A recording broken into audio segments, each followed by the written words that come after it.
Я приветствую вас, дорогие друзья, уважаемые гости и подписчики моего канала. Всем большое спасибо, что следите за новыми выпусками и новые мнения пытаетесь рассмотреть и, конечно, прислушаться к тому, что разные люди думают о происходящем. Блогер Назарчик прямо сейчас со мной на связи. Назар, приветствую вас. Доброго дня. Знаете, сейчас такой очень опасный период, но все равно кажется, что и это переживем, перемелется, мука будет. Ну, Покровск, ну да, ну там сложно. Причем напропалую разные, скажем, спикеры, военные, околовоенные говорят, что потеряем Покровск. А одни уже начинают заблаговременно говорить, да на кой он был нужен, то есть вот по текущей линии фронта не шибко он там сильно кого-то волнует. Ну и Зеленский, как всегда, проворачивает интересные медийные истории, заявляет о том, что все хорошо, и от него как бы Покровск отскакивает. Как долго это может продолжаться? Ведь все повторяется. Угледар, Авдеевка, ну, Бахмут как классический пример. Фортети даже песни писали. Что думаете по поводу этого периода и в чем, ну вот, не знаю, бабка, наверное, какая-то пошептала, что никто не предъявляет Зеленскому претензии о том, что так и как мы так обороняемся, что сдаем города, отступаем і все більше і більше жертв. Ну, дивіться, для мене це виглядає в першу чергу як танці на кістках для того, щоб показати Трампу картинку, що от ми стоїмо. При тому всьому вкидують самі боєздатні підрозділи туди лише, щоб показати картинку. Ні більше, ні менше. А інформаційну повістку замилюють приїздом, наприклад, Анджеліни Джолі. Абсолютно абсурдна історія. І виглядає, знаєте, як сон при температурі 40. Приїжджає Анджеліна Джолі, запаковують випадково її охоронця, вона приходить в ТЦК, нібито сходити в туалет. Ну, виглядає абсолютно абсурдно. Моє відношення, в принципі, до Анджеліни Джолі дуже різко змінилося ще в період, коли вона приїжджала в Україну під час повномасштабного вторгнення.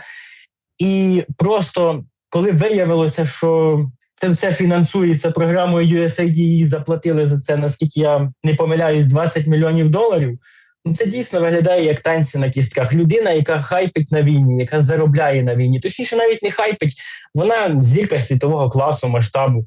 І просто зараз її приїзд в Україну, щоб заробити коштів, ну, на крові. Що стосується Покровська, його здадуть. І замість того, аби відступити, тому що ні тактичної, ні стратегічної якоїсь необхідності в цьому немає, замість того, щоб укріпитися на інших позиціях і не жертвувати найкращими підрозділами, а туди йдуть саме найкращі підрозділи. Та сама історія повторюється, що і в Курській області. Лише для того, щоб показати Трампу картинку. І настільки це все цинічно, тому що Сполучені Штати Америки, вони кинуть ту бідну Україну. Тому що це їхня... Вони так живуть, тобто влізти в регіон, намутити там, набаламутити ситуацію і потім втекти, як на прикладі Іраку там, чи Сирії. Абсолютно ідентична ситуація. Але зате показати картинку, що з нами весь світ, не розумію для чого. З приводу приїзду Анджеліни Джолі ще повернуся. Не знаю, хто на цей раз фінансує цей праздник життя, чи це особисто Володимир Олександрович її попросив, чи це знову ж таки американці, але виглядає і комічно, і трагічно, на мою думку. Не знаю, для чего это все. Ну, вы знаете, по поводу Джоли, конечно, там уже нашли этого охранника, и вот эта вся история, это все очень как упаковано. Даже западная пресса пишет, что не встретилась с Зеленским, чтоб не пиарился на ней. Ну, это в Политико прям так и пишут. Вообще, конечно, вот этот выверт, он абсолютно в этом театре абсурда, который вы описали по поводу этого приезда, он выглядит дико и удручающе. Потому что, нормальные люди, которые привыкли работать с информацией, в этом материале и в этом посыле, что Джоли поехала от благотворительного фонда, приключения там получила на свою карьеру, да, актерскую, но не встретилась с Зеленским, чтобы типа не пиарить его. Ведь если так посмотреть на эту информацию, абстрагировавшись от этого безумия, в котором мы находимся, и от периодов, которые это все проводят, а период трагический на фронте, ну-ка, это же удар под дых. уже звезды такого уровня. Ну, то есть два как бы посыла, два мячика. Мячик первый – это то, что уже Зеленского не ставят ни во что. Мячик второй – так погодите, значит, кто-то другой платит деньги. Кто-то другой заинтересован, чтобы вот так, собственно, предстала война в Украине, и четко проявляются на 4-м году войны, уже 4 скоро, бенефициары. Конкретно Запад, конкретно глобалисты, конкретно фонды, а Зеленский как бы один из актеров вот этой всей драмы. Вот такие моменты, знаете, вот чтобы подытожить эту историю, що думаєте по этому поводу? Дивіться, для мене бенефіціари на сьогоднішній день абсолютно зрозумілі. Це Сполучені Штати Америки і частково Європейський Союз. Якщо Зеленський заявив, що ми кожного дня тратимо на війну в Україні 175 мільйонів доларів. Ну, я розумію, що в умовах війни і в українських реаліях добра половина цієї суми просто списується, тому що ніхто не буде рахувати на війні, скільки патронів вистрілено, скільки снарядів і все решта. Але у мене питання, як Україна, за які кошти це все відбувається? Тобто 175 мільйонів доларів – це по курсу приблизно 7,5 мільярдів гривень на добу. Ну, це колосальна сума. При умові, що, вибачте, скажу грубо, бананова Українська Республіка вже якби помирає фактично, тому що кожного дня відток людей, одні тікають, інші жінки з дітьми виїжджають за кордон, підприємства, установи, організації постійно під обстрілами знищуються, економіка немає з чого фінансувати. Відповідно, для мене вже очевидно, і для багатьох людей, я думаю, очевидним той факт, що зовні Сполучені Штати Америки в першу чергу, які нас потім, як я вже сказав, кинуть. І це факт.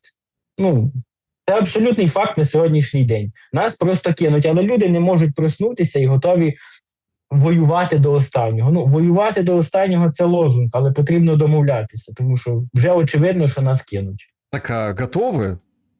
Опять, мы в информационной воронке. Нам говорят, что бусификация – это ИПСО, искусственный интеллект, что этого на самом деле нет. А потом мы видим такие истории, которые фактически на официальном уровне ее и подтверждают. А если бусификация есть, если тянут за руки и за ноги, и теперь в каждом, вот если раньше говорили, у каждого есть знакомый военный, сосед, друг, брат, сват, родной, приемный, в общем, кто-то на войне, у каждого, то сейчас расширяется эта история, что у каждого есть тот, кого бусифицировали, причем конкретно задержали.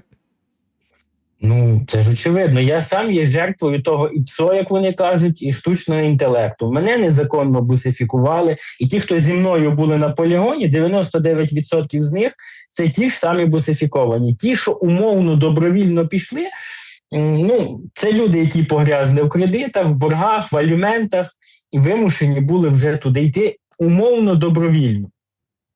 Тут така історія, тобто добровільного тут нічого немає. Але всі терплять. Чи вони наколоті, чи це наслідки вакцинації, яка так пройшла успішно, напевне, чи люди розум втратили. Я не можу пояснити цього явища, коли відверто брешуть на телемарафонах, відверто розказують, що все по плану йде, перемога, слово. Воно настільки абсурдне, хоча воно вже в інформаційному просторі вже так часто не вживається, але тим не менше, в них ще є якась агонія і віра в щось. На мою думку, не тільки на мою думку, потрібно домовлятися при будь-яких розкладах, тому що навіть поганий мир буде набагато краще, ніж оця хороша війна. Зупиняти треба ці всі процеси.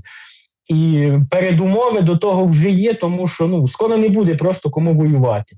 Вже там один раввін заявив, що війна завершиться до 15 січня 26 року. Я трішечки зробив інший прогноз на 11 січня 2026 року, але я пояснив, щоб не було дуже багато хейту в мою сторону, що це лише, скажімо так, моя особиста теорія. Я пов'язую це з цим. Що, наприклад, Велика Вітчизняна війна тривала з 22 червня 41 року по 9 травня 45 року. І тривала вона 1417 днів. А з моменту повномасштабного вторгнення з 24 лютого по 11 січня якраз випадає цей самий 1417 день повномасштабного вторгнення. До чого я це веду? І це лише моя, скажімо так, теорія і не більше. що так зване СВО не може тривати довше, ніж Велика Вітчизняна війна. Хоча б в плані тому, що як вони пояснять своїм громадянам той факт, що Радянський Союз і Красна Армія в свій час звільнили всю Європу від фашизму, а Росіюшка велика, так звана, відсунулася 50 кілометрів від Донецька. Це, звичайно, лише моя особиста теорія, і мені б хотілося, щоб дійсно війна завершилася, а передумова до цього є тільки в тому, що вже не буде ким воювати. Тобто, люди закінчуються фізично. Ну, смотрите, конечно, тут другой момент еще играет вокруг этой даты. С другого ракурса, если посмотреть, что Зеленскому очень нужно, чтобы война была дольше, чем Великая Отечественная. Ему очень нужно, чтобы вот он как бы очередной показатель потужности. Смотрите, мы вот продержались там дольше, и вот мы такие непобедимые. Но тут все-таки сравнение некорректное, потому что все-таки, когда была Вторая мировая, все шли. У меня в семье там прадед, даже не прадед, прабабушка, да, она писала себе, что она старше. Ну, там, ей было 16, они там как-то писали, другая была совсем история, там непонятно, сколько тебе лет, писали, что ей 18, и вперед там куда-то помогать, там, на фронт, в ряды Красной Армии. Здесь наоборот происходит. Здесь люди любыми судьбами пытаются смыться, сбежать. Даже условно там вот этот вчерашний случай с дарницким ментом. Взял с сейфа $400 тысяч и давай туда, на границу. И заметьте, как его быстро нашли. Быстро вычислили все. Ну, там даже жену не предупредил. Решил быстро дёру дать. Потому что деньги большие, и деньги предназначались, видимо, туда, куда нужно.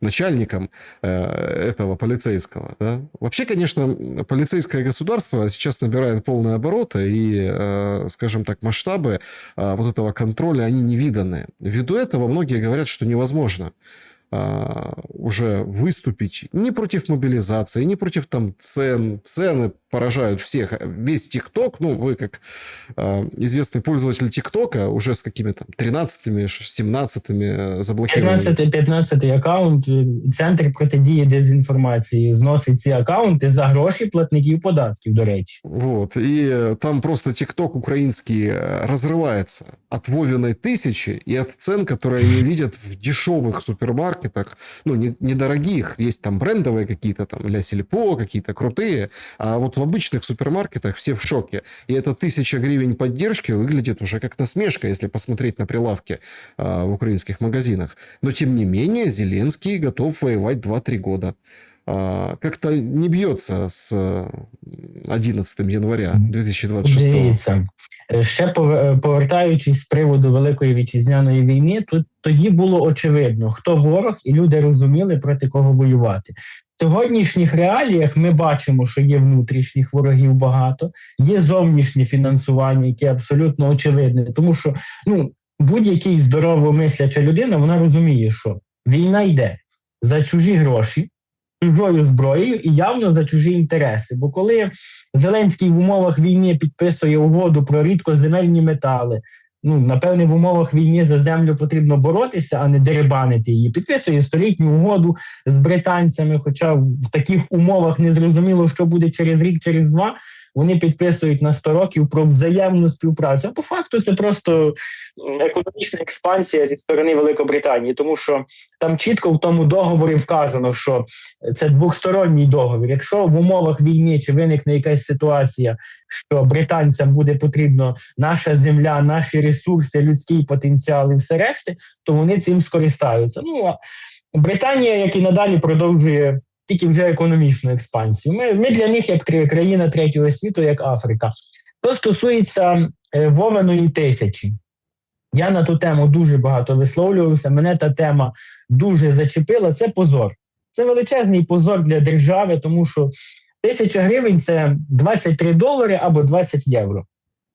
І вдумайтеся, це не допомога від держави, це навіть не подачка, це людей оцінили, сказали, от ваша вартість – це 20 євро. Вас просто продали. Це позор. І більшість людей, воно проявить всю суть українства. Вони будуть розповідати, ні, то я не піду брати вашу 1000. А на ділі вони підуть і будуть втіхаря це все брати. Це позор. Це з цього явища вже висміюють за кордоном. Мене запитували тут, тобто, що скільки це 1000 гривень, скільки це в євро. Я кажу, це 20 євро. Вони кажуть, ти жартуєш? Та ні, не жартую. Українцям будуть роздавати 20 євро, на які вони ще повинні чекати. Тобто це все це вже анонсовано. Це буде в зимі, і вони будуть чекати на 20 євро. Вони вже забули, напевне, про ковідну 1000, після якої їх накололи непонятним шмурдяком. Це все швидко прикрили ту лавочку, тому що коронавірус вже став непотрібен в умовах війни. Ну, така ситуація. То про який ми можемо говорити, про який мир, якщо ми настільки опустилися, що готові за 20 євро стояти в чергах, писати там ті заяви на ту виплату. 20 євро – це геноцид, на мою думку. Це позор нації. Це будуть вивчати в підручниках історії в майбутньому і розказувати, ну, це будуть висміювати. Нет, ну видите, це позор. 20 всем, да, а другим, там, малоимущим 6 раз больше. И причем власть говорит, что это не популизм, это забота, это вот мы как можем, так и... Ну, дивіться, якщо ви пам'ятаєте Юліну 1000, це в 2008 році, по тодішньому курсу це було 200 баксів. Ну, це хоча б щось було. Ну, там потім почалася світова криза, і ці гроші обезцінилися до 125 баксів, але тим не менше, це не 20 баксів. Це виглядає, як людей просто оцінили їхню вартість. На мою думку особисто, це виглядає так, що коли потрібно порахувати курей, їм сиплять зерно. Потрібно порахувати людей, принизити їх. Це позор. Многие говорят, что Зеленский хочет переизбираться на этом. Ну, вот смотрите, тут и зарплаты, тут и повышение, и забота вот такая. Вы верите в выборы? В вибори я вірю, але... Какой-то вопрос, знаете, звучит, как вот это в двери постучали, говорит, вы верите в Бога, вот это, да? Верите в вибори? Саме так. Дивіться, в вибори я вірю, але ну як можна провести вибори, коли ці кандидати знаходяться, ну, ми можемо по-різному відноситися там до, наприклад, до Арестовича, чи Мураєва, чи будь-яких інших персонажів, але тим не менше вони могли би бути кандидатами. Як проводити вибори, коли всі знаходяться в еміграції, країна в повній окупації, засоби масової інформації всі підкуплені, всіх купили, бідних залякали, багатих підкупили, кого не змогли підкупити фізично, закрили рота. І, в принципі, цей театр абсурду можна буде провести, намалювати Зеленському рейтинги. Тобто, 73% вони вже не будуть малювати, тому що це вже, я не знаю, наскільки потрібно бути недолугими і недорозвинутими, щоб в це повірити. Але, в принципі, я вірю в вибори, тому що потрібно Зеленському якось себе легітимізувати. Ну, опять-таки, то есть это из того расчета, что Зеленский лично сам будет переизбираться. И, одни говорят, что его вообще не выберут ни при каких условиях, а другие говорят, что выберут во время войны. Тут же вопрос, во время войны или во время перемирия. Вот, наверное, краеугольный камень вот этого электорального действа. Ну и плюс еще вот эти рейтинги, которые он оскармливает, что Залужного больше, у Буданова больше. Ну и все остальные тоже, в общем, как бы это все на земле проверяется. Так если не Зеленский, то кто? Дивіться, там немає вибору. Є або Зеленський, або ніхто. Тому що як тільки він перестане бути президентом, на нього спустять всіх собак. І в нього є тут два виходи. Або залишатися диктатором-президентом пожиттєво, або просити Єрмака, щоб вибив табуретку з-під ніг. Тому що його знищать, його чекає доля Каддафі, Чаушеско. До речі, з Чаушеско дуже хороша аналогія. В нього теж дружина Єлена. І теж вона дуже любила дорогі речі, скуплятися по бутікам. Тому Зеленський не може не бути президентом. В нього така доля – бути президентом і створити диктатуру. Інакше його знищать, його перемелять. І не тільки його, тому що на ньому зав'язано дуже багато людей. І їм все згадають – корупцію, дерибан. Сполучені Штати Америки їм все згадають, тому що я не повірю, що американські платники податків простять гроші. І коли це, особливо їхні гроші. Вони до цього відносяться дуже чуттєво. І коли почне це все вспливати історії з корупцією, з бусифікацією, особливо коли вспливе, що Європа і Сполучені Штати Америки фінансують геноцид українців. Тому що ми знаємо, що значна частина тих коштів, які йдуть на допомогу Україні, витрачаються на закриті кордони, ТЦК, поліцію, яка людей пакує, чинить ті всі дії. І коли виявиться, що в 21 столітті Європа фінансує геноцид, скандали будуть величезні. Зараз це все замовчується. Інформаційний простір європейський, американський, бажає поки що замовчувати геноцид цілої нації, народу, який поставили на коліна, над яким знущаються фізично і над яким знущаються морально за 20 євро. Ну да, дешево, конечно, ничего не скажешь. И вообще жизнь дешевеет в Украине. То есть цены растут и дорожают, а жизнь дешевеет абсолютно любого человека. Но вместе с этим всяческим образом педалируется тема тех, кто уехал. Мол, Зеленский повыпускал 18-24, да, 18-22, и контракты 18-24 запустил. Они не работают, поэтому будет масштабировать эту историю. Новых набрать очень сложно. Бусификация явно спотыкается. Я, если честно, был немножко поражен, когда Запорожская облгосадминистрация вместе с совместным... Тысячи колумбийцев воюют в Украине. И это все так, знаете, подано с таким каким-то пафосом, таким полусоветским, вот таким, пятилетку за 3 года. Давайте за родину. Колумбийцы воюют, понимаете? То есть тоже какая-то интересная история. Будут ли выдворять из Европы украинцев, скажем, назад, на войну? 18-24, молодые парни, а что это вы тут делаете? Уже так потихоньку начинаем заикаться об этом в Польше. И условия для украинцев везде поджимаются. Не так уже роскошно встречают по заграницам. Хотя туда, несомненно, очень много едут. И 100 тысяч человек, хоть это опровергается на официальном уровне, но эта цифра фигурирует. Это только за вот это вот приоткрытое окно границ. Дивіться, не тільки 18-24 будуть випроваджувати на війну. Європа вже заявила, що директива ЄС є, що тимчасовий захист буде діяти до 4 березня 2027 року. На прикладі Німеччини 24-й параграф, за яким зараз українці тут перебувають, він теж буде замінений. І їм запропонують інші умови. Їм кажуть, або ви працюєте, або ви навчаєтеся, ведете бізнес, а ті, хто тут нічим не хоче займатися, просто сидіти на виплатах, звичайно, їх відправлять в Україну. Радикалізм Польщі теж зрозумілий. Накал росте.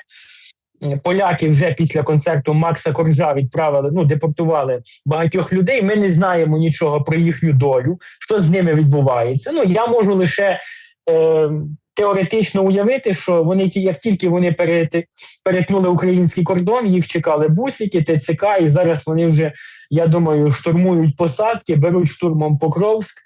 І засоби масової інформації замовчують цю історію. З приводу того, що Польща вчинила, відправляти людей у воюючу країну, яка відмовилася від виконання зобов'язань по правах людини, то ж те, що називається дерогація права.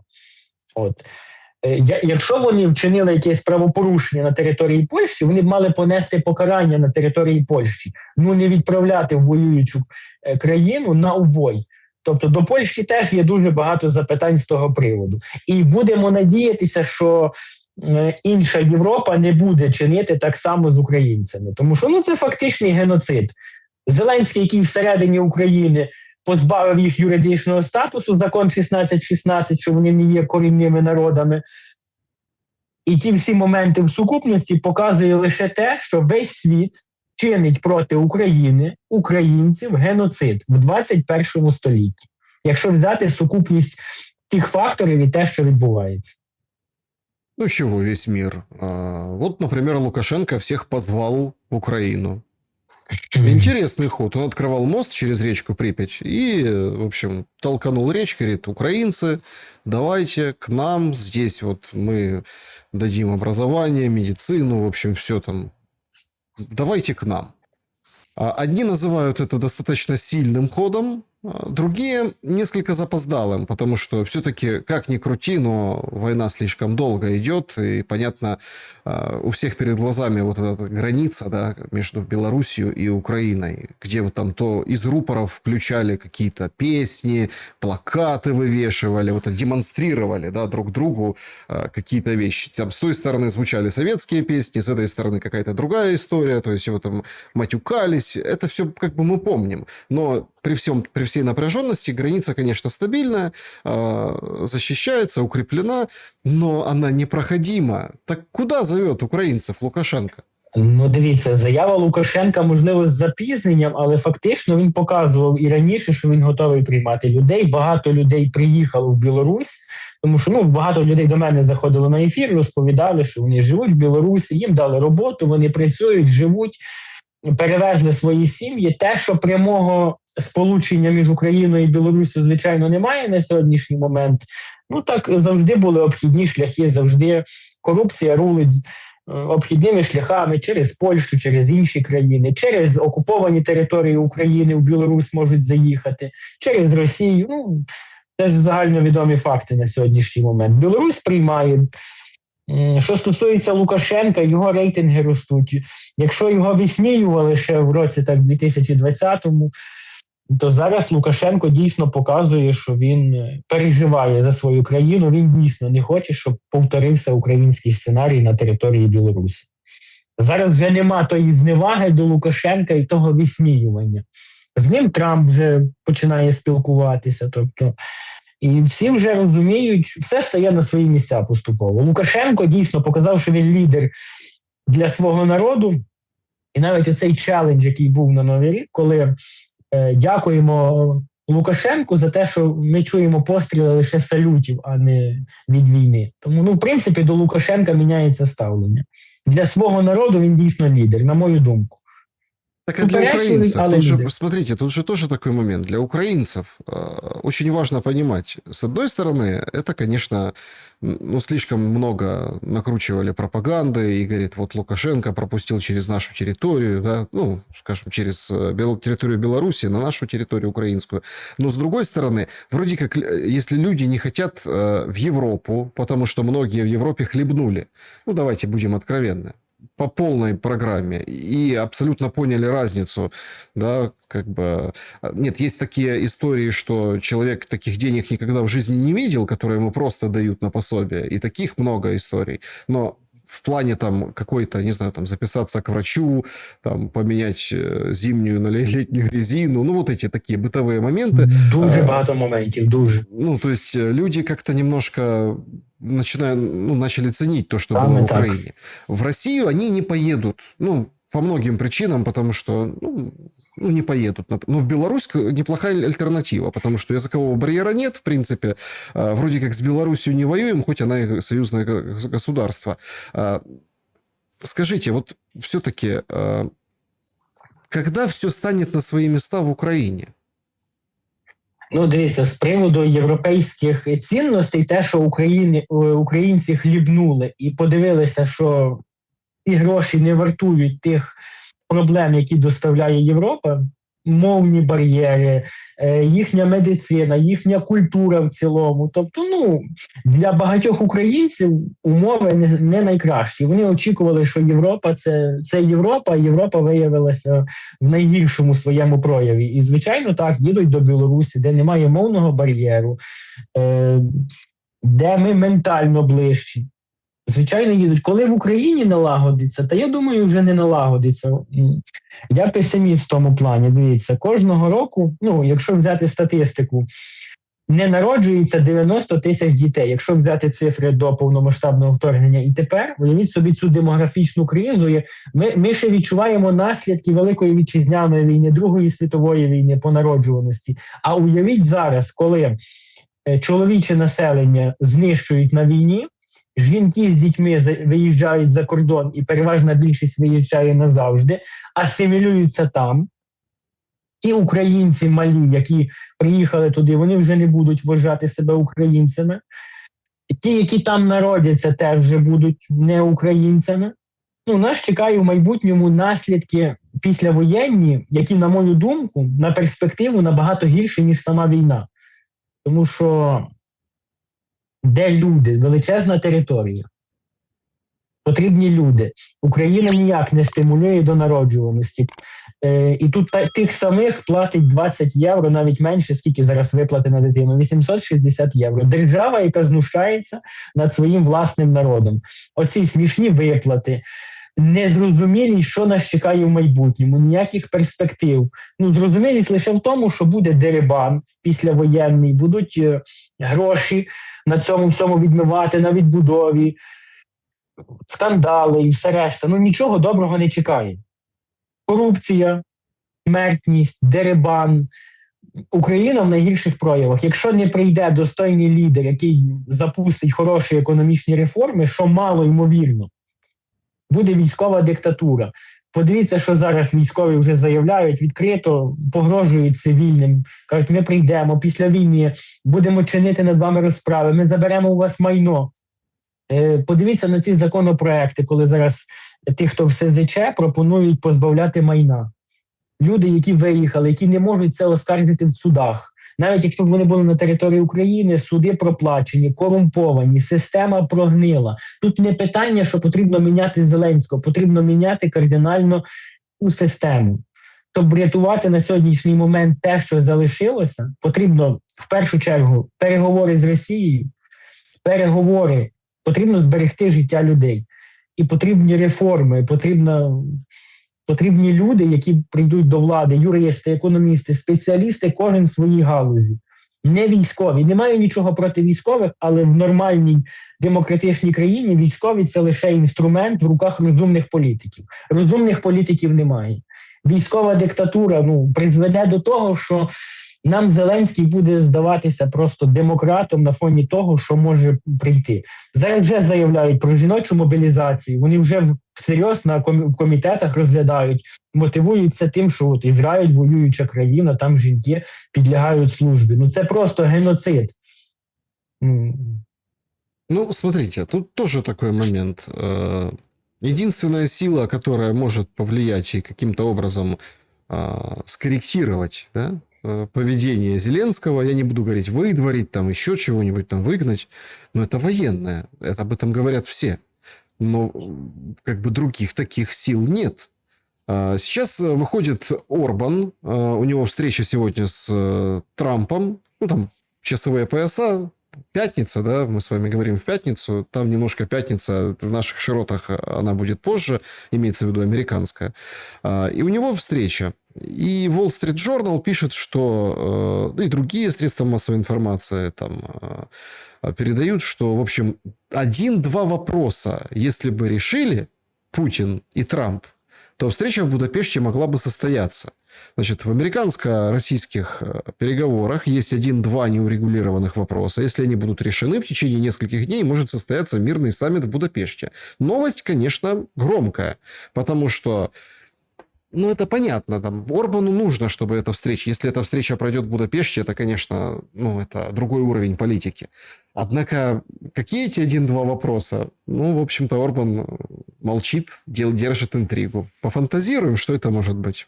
Дивіться, з приводу зустрічі в Будапешті є юридичний момент. Будапешт є підписантом Римського статуту, а голова Міжнародного кримінального суду Карім Хан підписав про арешт Путіна. Тобто, як вони юридично хочуть просто підтертися всіма міжнародними зобов'язаннями і правовою системою в цілому, чому вони вибрали таку країну для зустрічі? Нет, подождите, он уже подтирался. Нетаньяху спокойно приезжал, хотя тоже ходил под ордером Международного уголовного суда. Они сами говорят, ребята, не-не-не, то есть, смотрите, это вообще туда даже не смотрите. Тем более там недели оставались, когда планировали эту встречу. До выхода мы, если что, выйдем. Вообще не вопрос. В этом отношении вообще не вопрос. Поэтому тут Орбан он продавливает. Ему очень факт этой встречи нужен. Ну, йому потрібно, але тим не менше, як юридично це все узгодити. Ні, це була би дуже хороша антипропаганда, тому що Україна ж розповідає, Путін не рукопожатний. І тут Путін прилітає в Сполучені Штати Америки, його зустрічають військовослужбовці американські, на колінах вистилають червону доріжку. Приїжджає Зеленський, його навіть ніхто не зустрічає. І тут ламається пропаганда телемарафону. Це дуже важливо. Так само я, в принципі, сторонник будь-якої зустрічі. Чи в Будапешті, хоч в Мінську, хоч в Москві. Тільки вже домовтеся і зупиніть цю бойню, зупиніть війну. Для мене особисто немає значення, де вони домовляться. Якщо Орбан хоче з того отримати політичні дивіденди, але це буде сприяти зупинці війни і миру, будь ласка, проводьте, робіть. Тільки вони не хочуть цього всього робити. Вони під будь-якими предлогами будуть робити, щоб відмінити зустріч, юлити, виляти, петляти, тільки щоб продовжити м'ясорубку. Ну, интересно, что Трамп в очередной раз заявляет о том, что мы стремимся закончить еще одну войну, если это возможно, между Россией и Украиной. Пока нам не удалось, но мы значительно продвинулись, можем взорвать мир 150 раз, в этом нет необходимости. Ну, как бы такая заочная дискуссия с Путиным, значит, по поводу ядерной, да, истории. Но вроде как мир, пожалуйста, можем. Смотрите, тут очень такой деликатный момент. Вот все-таки вот эти 1-2 вопроса.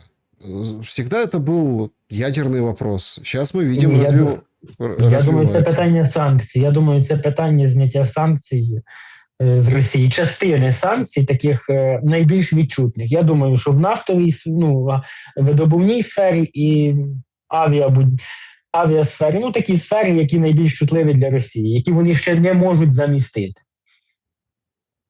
Я думаю, что это питание санкций в первую очередь. Ну и, понятно, наверное, активы российские, потому что за счет них вроде как есть... Ну, у Зеленского есть четкое убеждение, что эти деньги российские на Западе должны идти на войну в Украине. Ну, то есть бить по самой же России. Вот таким нехитрым способом он ставит Европу на растяжку. И она, кстати, стоит на этой растяжке, пока трещит по швам. Потому что Бельгию, например, нельзя уговорить, и все надеются на какие-то деньги. Но, судя по всему, уже ищут обходные маневры, чтобы в долг финансировать эту войну. Факт, то, что вы сказали, это будет беспрецедентная встреча, если все-таки этот Будапешт не ушел с повестки дня окончательно, он будет еще и потому, что это а. страна НАТО, б. Европейский Союз. Европа исходит просто неимоверным. Там, я имею в виду еврочиновников. Кая Каллас, там Урсула, как? Путин. Польша говорит, мы не пустим в воздушное пространство, не откроем. Хотя, по большому-то счету, на Лаврова и на Путина санкций нет, он может прилететь. Это спокойно. Плюс еще там выписывали другие маршруты. Вопрос в том, действительно ли Украина сейчас не решает от слова ничего совершенно. Україна абсолютно нічого не вирішує. Що з приводу Європи, мені сподобалася цитата Путіна, де він сказав, що Європа – це економічний гігант, але політичний карлик. І це по факту є так. Немає єдиного лідера, єдиного управління, в кожного своя думка. З приводу політики Європи, вона сама вже входить в таку кризу і незрозуміло, чому вона себе в неї заганяє. Якщо взяти Німеччину, яка відмовилася, наприклад, від підтримки і розвитку атомної енергетики, а переходить на так звані альтернативні джерела, ми ж розуміємо, що їхня економіка стає неконкурентно спроможною в світі. Є навіть такі, вони переходять там, будують вітряки, але є навіть такий жарт, щоб для того, щоб вітряк змазати, потрібно більше нафтопродуктів, ніж виробляє сам вітряк. Це, звичайно, жарт, плюс європейська міграційна політика недолуга.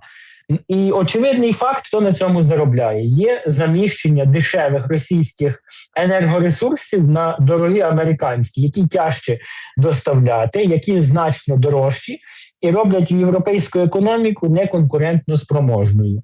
Який з цього висновок? Для Сполучених Штатів Америки Росія є, напевне, більше ситуативним союзником, аніж якимось ворогом. Якщо говорити про суперництво, для Сполучених Штатів Америки суперником є Китай, не Росія. Росію вони використовують в своїх інтересах. Американська економіка на цьому фоні росте. Продажі зброї, контракти збройові на десятки років вперед, продаж енергоресурсів, в тому числі в країни Європи. Цього всього, як ми бачимо, заробляють Сполучені Штати Америки. На війні в Україні заробляють Сполучені Штати Америки. Якщо хтось думає, що це безкорислива допомога, то вони сильно помиляються. Там лише дуже незначна частина безкорисливої допомоги. Все решта – це кредити, які потрібно віддавати. Потрібно віддавати з процентами. А якщо країна банкрот, де все знищено, розвалено, то, напевне, буде потрібно йти на якісь інші поступки, наприклад, здача територій. Відповідно до вашого запитання про суверенітет, Україна на сьогоднішній момент в Києві нічого не вирішується. На жаль, питання вирішує Москва, Брюссель, Лондон, Вашингтон. Тому Україна зараз нічого не вирішує. Та й не вирішувала раніше. Про суверенітет тут говорити, я думаю, буде лишнім. Как вы думаете, вот Зеленский, который сейчас пытается предстать таким лидером, его там, видите, как хвалит Милованов, говорит, что это лучшее в истории Украины, что могло случиться с Украиной. Когда это говорит Милованов, тут непонятно, это комплимент или нет, но тем не менее. Вот нас ждут времена, когда Зеленскому памятники будут ставить, или просто забудут и не будут вспоминать об этом человеке? Дивіться, проститутки, кучері і артисти будуть служити будь-якій владі. Внутрішня повістка і оці лізоблюди Лизи мені взагалі не цікаві. Тобто вони відпрацьовують свої гроші, вони хочуть бути при посадах, вони хочуть, якщо з приводу артистів, вони хочуть проводити свої концерти. Це найлицемірніша частина аудиторії. Вони будуть облизувати будь-якій владі. І вся лицемірність полягає в тому, наприклад, якщо взяти українських зірок, інфлюенсерів, медійних людей, політиків, які на початку повномасштабного вторгнення зверталися до російських зірок і кричали: чому ви не зупините Путіна, чому ви не говорите про війну, чому ви не говорите, що вбивають дітей. Так в мене тепер запитання до українських інфлюенсерів, медійних людей. Чому ви не говорите про звірства ТЦК, ментовський безпреділ, бусифікацію, геноцид етнічних українців? Чому всі про це мовчать? У мене таке саме до них запитання. Чому? Тому що гроші не пахнуть. На жаль, гроші не пахнуть. Якщо хтось піде зараз проти Зеленського, ми не будемо говорити про Гордона, який перевзувається дуже часто. Це така політична проститутка, на мою думку. Ми поговоримо, наприклад, про взяти будь-якого співака, артиста, виконавця. Ми ж розуміємо, що якщо він висловить позицію проти влади, почнуть відміняти концерти, почнуть блокувати рахунки, будуть проблеми з виїздом за кордон. Вони бояться, їм є що втрачати, в них є гроші, вони заробляють непогано в Україні. А ті, хто ще займаються відвертою пропагандою, за Зеленського отримують непогані дивіденди від цього. Я думаю, що там суми гонорарів колосальні, в залежності від того, якого рівня зірка. Тому вони, звичайно, будуть мовчати. Бідних залякали, багатих підкупили. Так було, є і буде. На жаль, така правда життя. Вы знаете, сейчас такая очень интересная история развивается вокруг Минтича. «Украинская правда» публикует материал, что там одного из, людей, которых, в общем, близки. Там, кстати, не просто. Там этот человек, которого там задержали, его задержали, отпустили. Видимо, он все слил.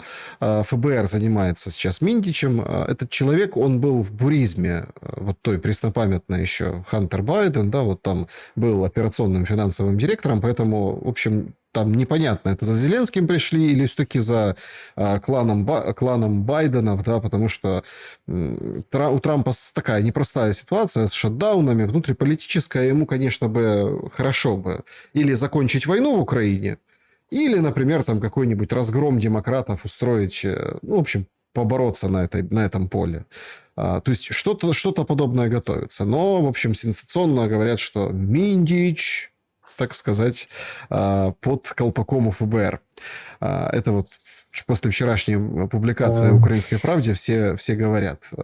Проблемы начались в Дании, не все так просто с заводом ракетного топлива, потому что смотрят и говорят Firepoint, окей, но там что-то не так со структурой. Короче, вроде договорились клепать дроны, ракетное топливо для «Фламинго» за рубежом, это же безопасно. Но они как так пригляделись, говорят, не-не-не, что-то у вас тут нечисто, давайте разбирайтесь с структурой собственности, вот потом.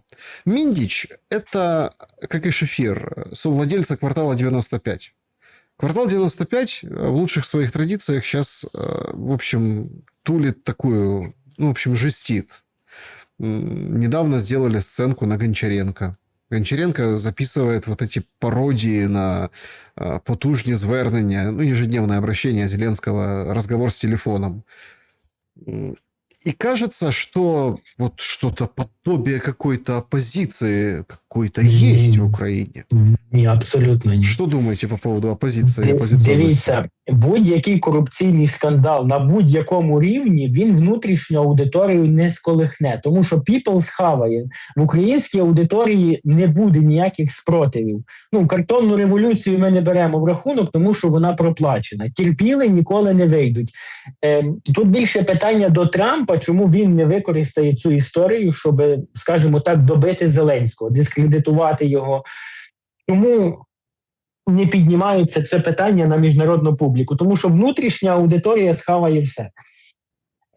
Коли наступна частина запитання з приводу опозиції, ну, в Україні немає на сьогоднішній день ніякої опозиції. Є маріонеткова опозиція, якій дозволяють говорити. Наприклад, Льошка Гончаренко. Ну, це смішно. Яка він опозиція? Чому, наприклад, мені і таким, як я, які говорять багато речей, зносять канали, порушують кримінальні справи. Я розумію, що він народний депутат і нібито недоторканий, але тим не менше. Його ніхто не переслідує, канали не зносять, не чинять ніякі перевірки з приводу того, що він говорить. Ну, яка він опозиція? Це просто маріонеткова опозиція, вигідна для влади, щоб показати, що нібито є якась альтернативна думка, якої, на жаль, немає. Альтернативна думка – це коли тихенько люди в себе вдома на кухні пошепки можуть щось сказати на сьогоднішній момент. Бо тому що якщо ми ще й сміялися раніше, порівнюючи з Північною Кореєю Україну, ну тоді ще було комічно це порівнювати. На сьогоднішній день ми розуміємо, що Україна від Північної Кореї відрізняється. Ну, хіба що ще в центрі Києва немає пам'ятника Кім Чен Зе такого 100-метрового. Ну і поки що жінок з дітьми випускають за кордон. На сьогоднішній момент йде такий тихий, плавний геноцид українського народу. Я не вірю, що щось може змінитися на краще. Я не є песимістом, я не є оптимістом в даній ситуації. Тому що коли я кажу про закінчення війни, я не кажу про якусь перемогу. Я кажу, що збільшення інтенсивності, коли виб'ють ще більше людей, оця повістка дня, що жіноча мобілізація, ну, на мою думку, це не так про жіночу мобілізацію, як про те, щоб залякати жіночу частину населення, щоб вони виїхали за кордон і вже не поверталися. Тобто зачистити землю від людей. Я не розумію до кінця цього плану, але частину плану по зачистці я розумію прекрасно, що їм потрібна земля без людей. І це факт. Ну, а кто, бангладешцы будут работать? Ну, вони работать то будуть, навезуть з Бангладешу, Індії, Пакистану, ну, але вони не є етнічними українцями, вони не мають прав на землю. Тут трошечки інше питання, для чого їх завозять. І, в принципі, можна вже проти Зеленського відкрити кримінальну справу по державній зраді. Коли людина могла би залишити людей в Україні, щоб вони працювали, сплачували податки, підтримували цю слабку економіку, вони вимушені тікати за кордон, інтегруватися там назавжди, платити податки вже іншим країнам, а сюди завезуть людей з країн третього світу. Для чого? Якщо ми б могли на своїй землі працювати, платити податки, робити економіку, жити на своїй землі, тому що війна не повинна всіх стосуватися. У нас величезна територія. Багато кому це не сподобається, але там, де нема бойових дій, там, де немає обстрілів, люди могли б жити і працювати. Вони вимушені тікати. Тому це є свідоме знищення українців, слов'янського народу в цілому. Получается, время, чтобы точку поставить в нашем разговоре, время такое, значит, оно черно-белое, потому что война. На этом играет пропаганда, хотя время не черно-белое, есть очень много оттенков того и иного, там разное бросы информационные, там то дрон атакует мирных людей с собачкой под Купянском, и всех это, конечно, ну, будоражит, потому что там одни говорят украинский дрон, другие говорят российский.